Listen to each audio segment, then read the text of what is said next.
예레미야 31장 31절부터 34절 같이 말씀 있습니다. 여호와의 말씀이니라. 보라, 날이 이르리니 내가 이스라엘 집과 유다 집에 새 언약을 맺으리라.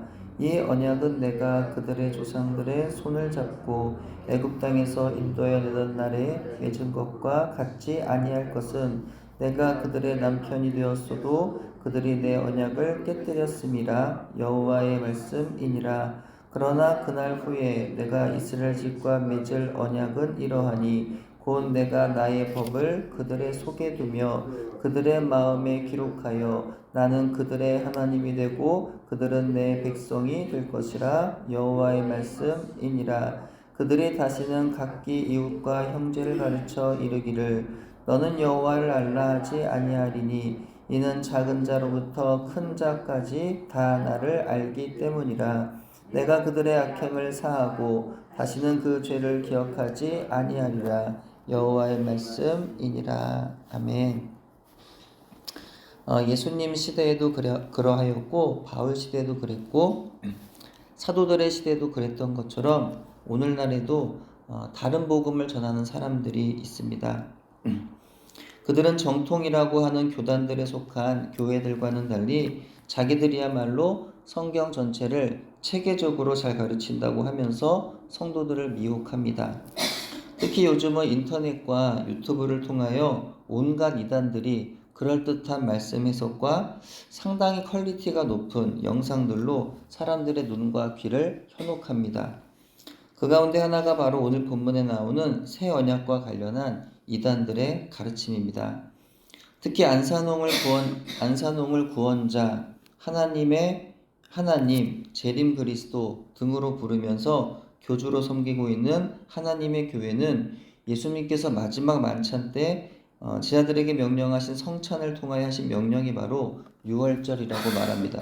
그래서 그들은 모든 교회가 오늘날 새 언약인 유월절을 지켜야 하는데 오직 하나님의 교회만 지키고 있다고 주장합니다.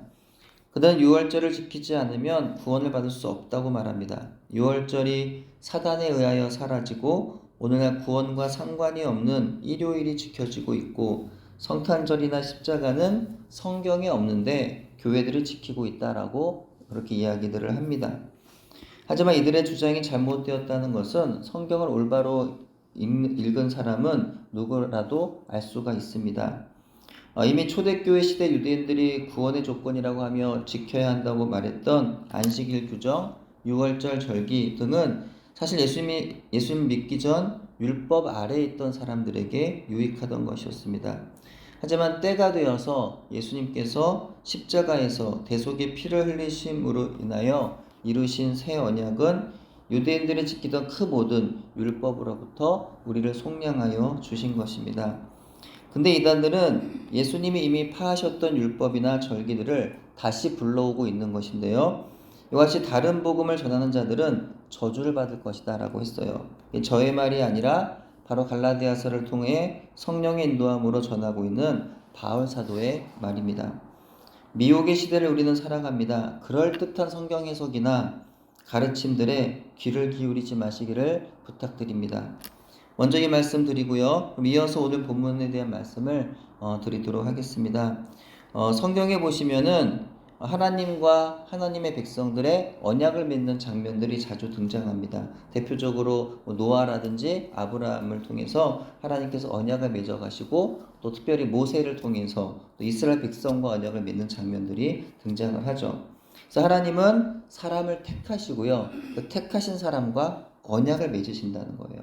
언약을 맺으심으로써 그 관계, 하나님과 또 백성, 또 아버지와 아들의 관계들, 또 혹은 신랑과 신부의 그런 언약의 관계를 맺으신다는 거죠.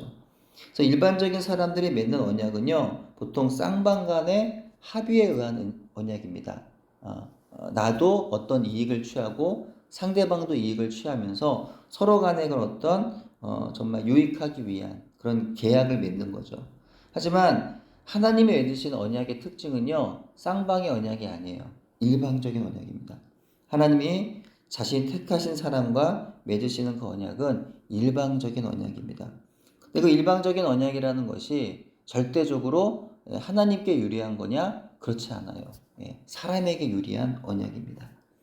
하나님이 언약을 일방적으로 맺으시고는 그 언약에 스스로 매이셔서 그 언약을 하나님이 친히 행하십니다. 그 언약 위에서 이스라엘이라고 한 나라가 세워졌고요. 그 언약은 이스라엘의 종교뿐만이 아니라 사회 전반적인 법과 규범의 원리가 되었습니다.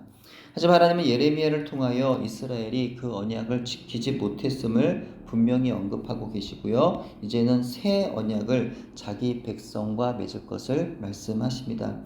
예레미야를 통해 하나님께서 새 언약을 처음으로 언급하심으로 인하여 그 이전에 이스라엘로 하여금 나라가 되게 하였던 시내산에서 주어진 모세 언약은 옛 언약이 되었습니다. 옛 언약은 실패했고 예레미야 이후 새 언약이 주어진 거죠. 그리고 우리는 예수님의 십자가 안에서 또다시 새롭게 체결된 새 언약, 십자가의 언약 안에서 살게 되었습니다. 하나님은 새 언약 안에서 우리의 모든 죄를 용서해 주셨고요. 하나님의 말씀을 돌판이 아닌 우리의 마음속에 새겨 놓으셨습니다. 옛 언약은 우리에게 의로움을 보여주었지만 새 언약은 우리 안에서 의로움을 만들어 주었습니다.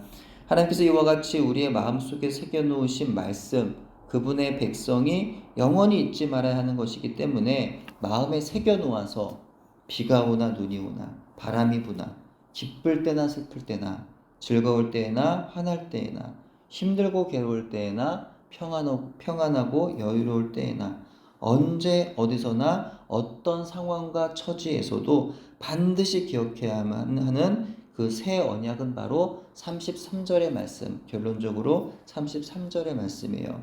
나는 그들의 하나님이 되겠다. 또한 그들은 나의 백성이 될 것이다. 이게 바로 하나님이 이스라엘 백성들과 맺으신 새 언약입니다. 이것은 영원토록 깨어질 수 없는 유다 백성과 하나님과의 관계 회복에 대한 새 언약이에요. 그래서 그들의 죄를 사하실 것이고 다시는 기억하지 않으겠다라고 하는 그 언약이 그 뒤에 이어집니다. 또한 이 새 언약 안에서 그의 백성을 번성케 하시고 든든히 세우시는 하나님께 이스라엘은 이제 자발적으로 순종하고 섬겨야 합니다. 그래야 하나님은 그들 하나님 되셔서 그들을 지켜 더욱 영화롭게 하실 겁니다. 따라서 이제는 더 이상 불순종해서는 안 됩니다. 그들은 새로운 언약의 백성이 되었기 때문입니다. 예수님의 흘리신 피로 모든 죄를 씻음받은 우리도 그 피의 은총을 믿음으로 하나님의 새 언약의 백성인 성도가 되었으니 이제 우린 더 이상 하나님 말씀에 불순종해서는 안 됩니다. 우리와 맺으신 그 언약을 지키시려고 아들을 주신 하나님은 지금도 그 사랑으로 우리를 붙드시고 함께하여 주시기 때문입니다. 여러분 등산 좋아하십니까? 등산 좋아하세요? 요새 날씨가 이제 많이 좋아지면서 등산객들이 많이 있을 그런 날씨인데요. 박정헌이라는 산악인이 있습니다. 이분이 히말라야 산맥에 촐라체 봉을 등반했을 때 이야기가 전해지고 있어요.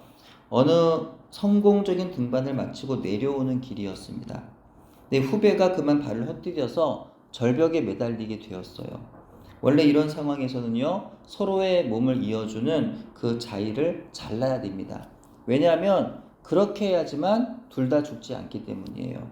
그걸 자르지 않으면 둘 다 죽을 가능성이 매우 크기 때문입니다. 하지만 이 박정원 씨는 동료를 구하기 위해서 그 자위를 자르지 않았고요. 결국은 둘이 같이 내려오게 됩니다. 결국에는 도착 예정 시간보다 8일이나 늦게 돌아오게 됩니다. 이 소식이 알려진 신문에서는요, 대서특필이 돼요. 아름다운 사랑이다 그러면서 아주 크게 신문에 실리게 됩니다. 근데 박정원 씨는 이 사건으로 인하여 손가락 10개와 발가락 8개를 잃게 되고요. 산악인으로서의 생명이 끝나게 됩니다. 평생 산악인으로 살아왔는데 이제 더 이상은 산을 오를 수가 없게 된 것이죠. 여러분이라면 이럴 때 어떻게 하시겠습니까? 여러분도 동료를 위하여 희생하셨을까요? 하나님의 아들이신 예수님은 우리를 살리시기 위하여 자기 목숨을 내어주셨습니다. 가족도 아니고 친구도 아니고 사랑하는 사람도 아니고 의인도 아니고 경건한 사람도 아니고 죄인이고 불경건하며 원수였던 우리를 위하여 주님은 희생하신 것이에요. 또 그런 우리를 살리시려고 독생자를 하나님은 그렇게 죽게 놓아두셨던 겁니다. 우리가 받은 사랑이 바로 그런 사랑이다라는 거예요. 하나님이 사랑하셔서 우리를 그분의 백성으로 삼으시겠다는 언약을 맺으시고는 그 약속을 지키시려고 하나밖에 없는 아들을 주신 거예요. 예수님은 그 아버지 말씀에 순종하심으로 또한 우리를 위하여 생명을 주신 것입니다. 그 사랑을 받은 우리가 어떻게 하나님 말씀에 순종하지 않을 수 있겠느냐는 거죠. 그 사랑 안에서 예수 그리스도의 영 성령께서 우리 안에 임하셔서 날마다 하나님의 구원의 말씀을 가르치고 생각나게 하시는데 우리가 어떻게 죄를 지으며 살아갈 수 있겠으며 어떻게 하나님의 뜻에 순종하는 삶을 살지 않을 수가 있겠냐는 겁니다. 우리에게 구원의 새 언약을 주신 하나님께 오늘도 감사함으로 순종하며 살아가는 저와 여러분의 오늘 하루가 되기를 소원합니다. 기도합니다. 하나님, 죄로 인하여 죽게 된 우리를 살리시려고 우리와 새 언약을 맺으시고 예수 그리스도의 십자가의 피 흘리심으로 우리의 모든 죄를 용서하시고 그 피를 믿는 모든 백성들을 하나님의 백성, 성도로 삼으신 하나님, 그 은혜를 기억하는 저희들이 되게 하여 주옵소서. 우리를 구원하신 새 언약 안에서 나의 더러워진 모든 죄악을 씻어주시고 구원 얻은 성도로 감사하며 하나님 말씀대로 죄에서 떠나 선하고 아름다운 삶을 살아갈 수 있게 인도해 주옵소서. 예수님 이름으로 기도합니다. 아멘.